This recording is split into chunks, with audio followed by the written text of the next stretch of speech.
warahmatullahi wabarakatuh. Perkenalkan, nama saya Nur Aisyah Farhana. Saya dari SD 24B. Saya akan membacakan materi 3-7 tentang konsep bahasa Indonesia. Yang pertama ada fonologi. Pengertian kajian linguistik. Linguistik adalah ilmu yang mempelajari kajian atau menelaah hakikat dan seluk bahasa, yakni bahasa secara umum yang dimiliki manusia sebagai alat komunikasi. Atau linguistik adalah ilmu tentang bahasa atau ilmu yang menyelidiki bahasa secara ilmiah. Selanjutnya ada definisi monologi. Secara etimologis, fonologi berasal dari dua kata Yunani, yaitu pon yang berarti bunyi dan logos yang berarti ilmu. Maka pengertian harfiah fonologi adalah ilmu bunyi.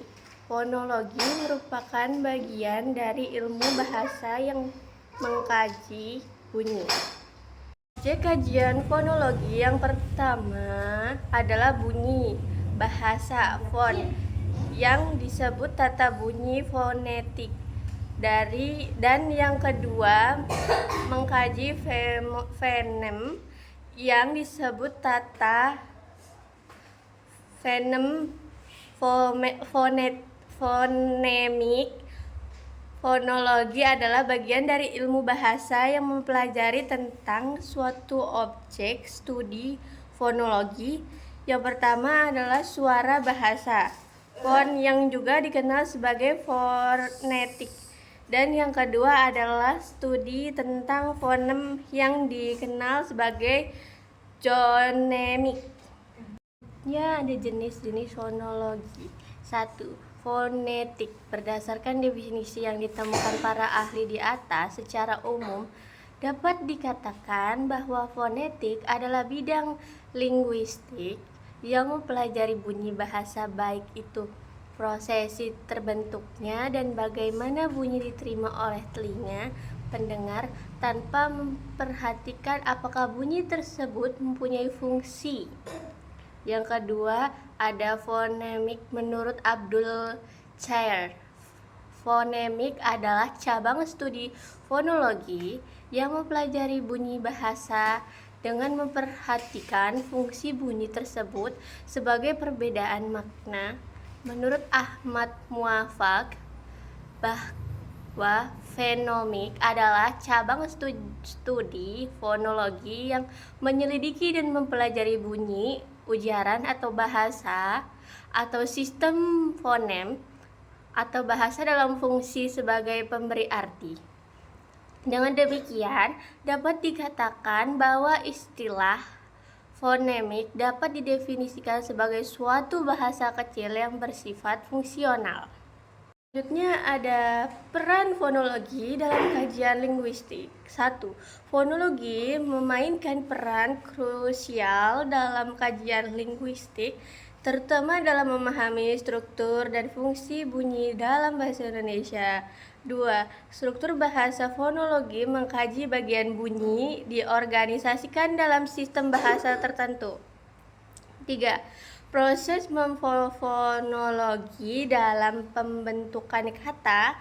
Fonologi berperan dalam proses morfofonologis seperti asimilasi bunyi dan penyesuaian bunyi saat morfem. 4. Identitas sosial dan budaya. Fonologi juga berkontribusi pada identitas sosial melalui aksen dan dialek yang mencerminkan latar belakang budaya penutur.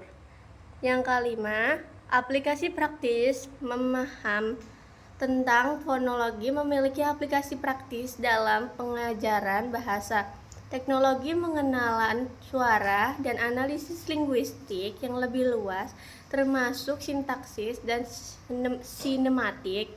6. Pembukaan makna. Fonologi berfungsi dalam membentuk makna kata melalui perubahan bunyi. Kedua, ada morfologi. Definisi morfologi secara etimologi. Kata morfologi berasal dari kata morf yang berarti bentuk dan kata logi yang berarti ilmu. Jadi secara harfiah, kata morfologi berarti ilmu mengenai bentuk. Di dalam kajian linguistik, morfologi berarti cabang ilmu bahasa yang mengkaji seluk-beluk bentuk kata dan perubahannya, serta dampak dari perubahan itu terhadap arti atau makna. Pada kamus linguistik, pengertian morfologi adalah bidang linguistik yang mempelajari morfem dan kombinasi-kombinasinya atau bagian dari struktur bahasa yang mencangkup kata dan bagian-bagian kata, yaitu morfem. Selanjutnya ada definisi morfem. Morfem adalah bentuk bahasa yang terkecil yang tidak dapat lagi dibagi menjadi bagian-bagian yang lebih kecil. Misalnya, kata putus jika dibagi menjadi pu dan tus, bagian-bagian itu tidak dapat lagi dibentuk morfem karena tidak mempunyai makna, baik makna leksikal ataupun makna gramatikal. Selanjutnya ada jenis-jenis morfem. 1. Morfem bebas. Morfem bebas adalah morfem yang tanpa keterkaitannya dengan morfem lain dapat langsung digunakan dalam pertuturan. 2. Morfem terkait. Morfem terkait adalah morfem yang harus terlebih dahulu bergabung dengan morfem lain untuk dapat digunakan dalam pertuturan. Jadi ada proses morfologi. 1. Proses afiksasi. Proses affixation disebut juga dengan proses pengimbuhan. 2. Proses reduplikasi. Proses reduplikasi pengulangan atau reduplikasi adalah pengulangan suatu gramatik. Selanjutnya ada komposisi. Komposisi dalam proses ini dua leksem atau lebih perpaduan dan outputnya adalah paduan leksem atau kompositum dalam tingkat morfologi atau kata majemuk dan tingkat sistematik. 4. Konversi. Konversi adalah proses perubahan kata tanpa mengubah bentuk kata tersebut, tanpa menambahkan afiks atau perubahan bentuk lainnya. Selanjutnya ada kedudukan morfologis dalam linguistik. Dalam ilmu linguistik, kajian morfologi berbeda di antara kajian monologi dan sintaksis.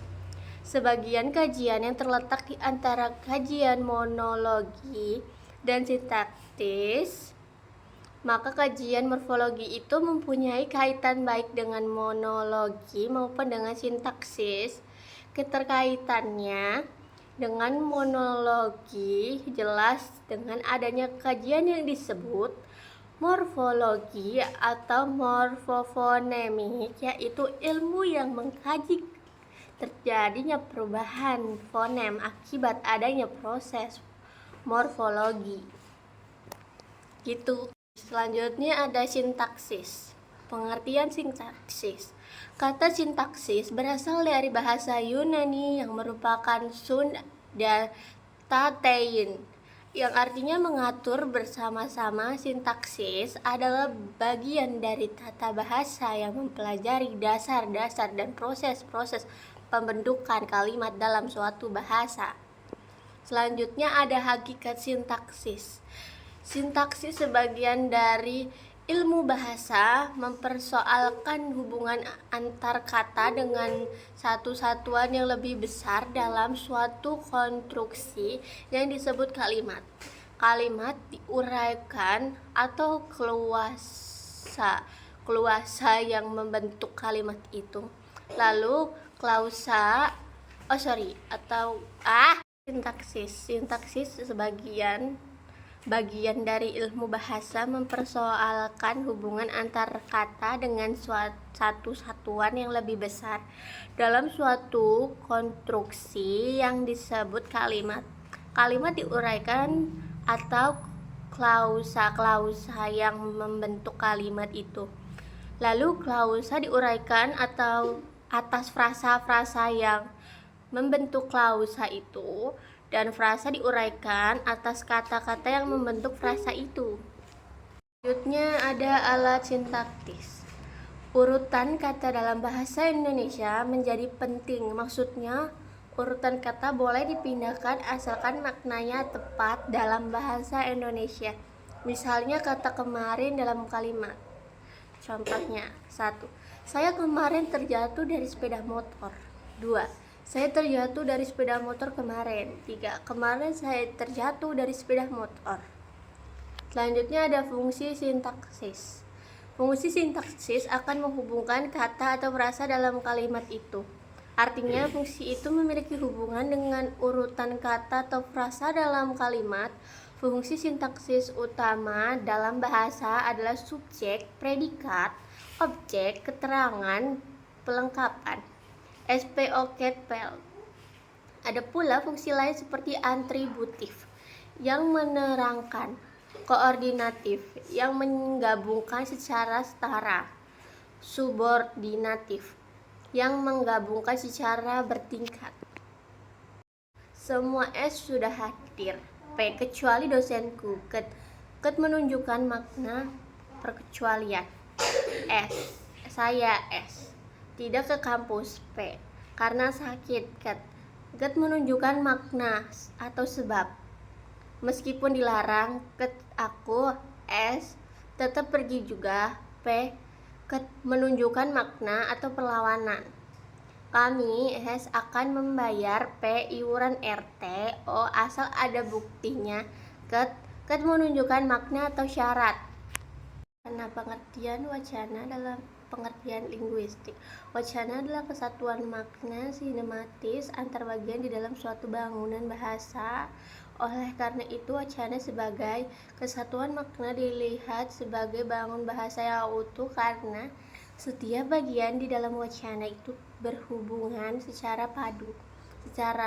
Selain dibangun atas hubungan makna antar satuan bahasa, wacana juga terikat dengan konteks ilmiah yang dapat membedakan wacana yang digunakan sebagai pemakaian bahasa dan dalam komunikasi dengan bahasa yang bukan untuk tujuan komunikasi.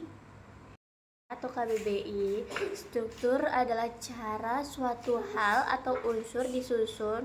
Struktur juga diartikan sebagai unsur-unsur atau bagian yang dibangun dalam pola tertentu. Wacana juga memiliki struktur tersendiri.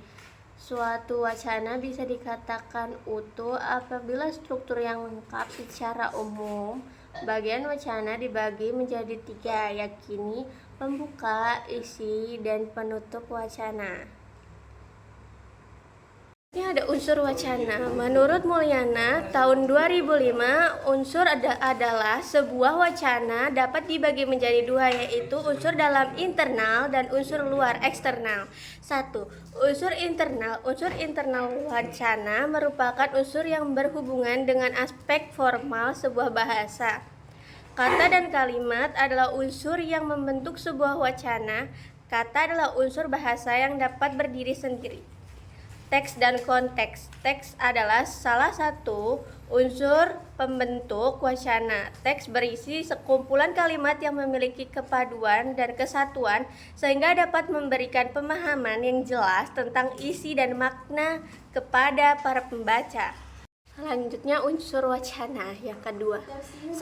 Unsur eksternal. Unsur eksternal wacana merupakan unsur-unsur yang terdapat di luar sebuah wacana.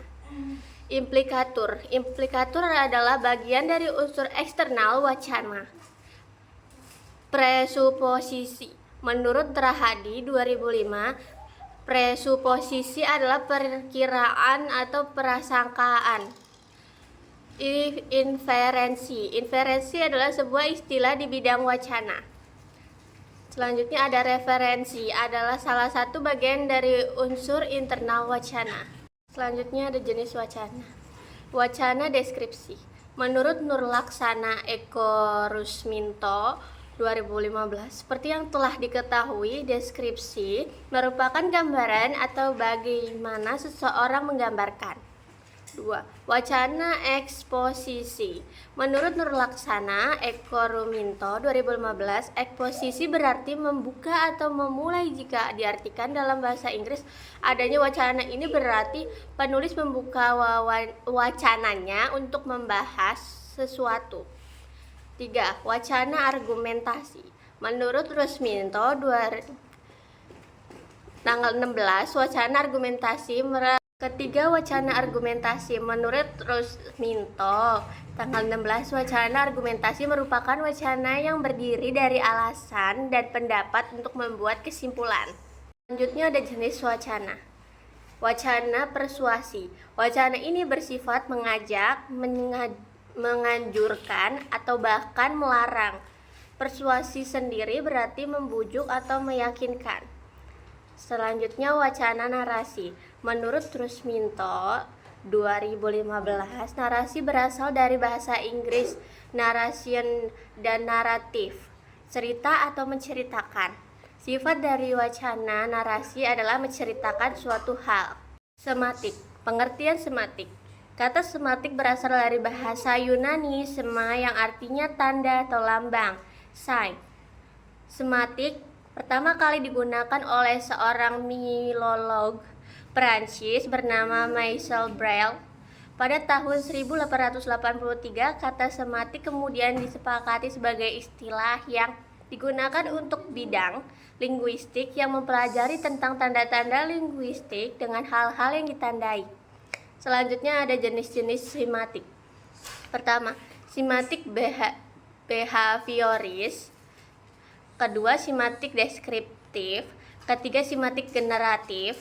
Keempat, simatik gramatikal. Yang kelima, simatik leksikal. Keenam, simatik sintaksikal. Ketujuh, simatik maksud. Selanjutnya contoh simatik. Makna gramatik. Makna gramatik terbentuk ketika suatu proses gramatikal telah mengolah kata yang memiliki makna. Contoh, kuda berlari cepat. Di sini imbuhan ber menunjukkan bahwa subjek melakukan tindakan berlari. Kedua, makna denotatif. Makna denotatif adalah makna asli, makna asal atau makna sebenarnya yang dimiliki sebuah leksem. Contoh, bunga mawar berwarna merah. Kalimat ini menyatakan bahwa mawar memiliki warna merah tanpa konotasi tambahan. 3. Makna idiom. Makna idiom adalah ujaran yang maknanya tidak dapat diramalkan dari makna-makna unsurnya. Contoh, dia menjual gigi. Ini berarti dia tertawa sangat keras, bukan secara harfiah menjual gigi. Selanjutnya personifikasi. Personifikasi adalah gaya bahasa yang menggambarkan seolah-olah benda mati atau makhluk non-manusia memiliki sifat-sifat manusia. Contoh, awan menari-nari di langit. Awan diberikan sifat manusia dengan kata menari. Hiperbola. Hiperbola adalah melebih-lebihkan suatu objek atau situasi bahkan dengan cara yang tidak masuk akal. Contoh, aku sedang menunggu 1000 tahun. Pertanyaan ini melebih-lebihkan waktu menunggu untuk menekankan rasa sabar. Eufemisme. Eufemisme adalah gaya bahasa yang menggunakan kata-kata halus untuk mengganti kata-kata yang kasar, tabu atau menyinggung. Contoh, dia sudah tiada. Menggunakan ungkapan yang lebih halus daripada mengatakan seseorang telah meninggal. Selanjutnya, ironi. Ironi adalah gaya bahasa yang mengungkapkan sindiran halus dengan menyatakan kebalikan dari fakta yang sebenarnya. Contoh, bagus sekali tulisanmu sampai-sampai tidak bisa dibaca. Sindiran ini yang menyatakan sebaliknya dari kenyataan.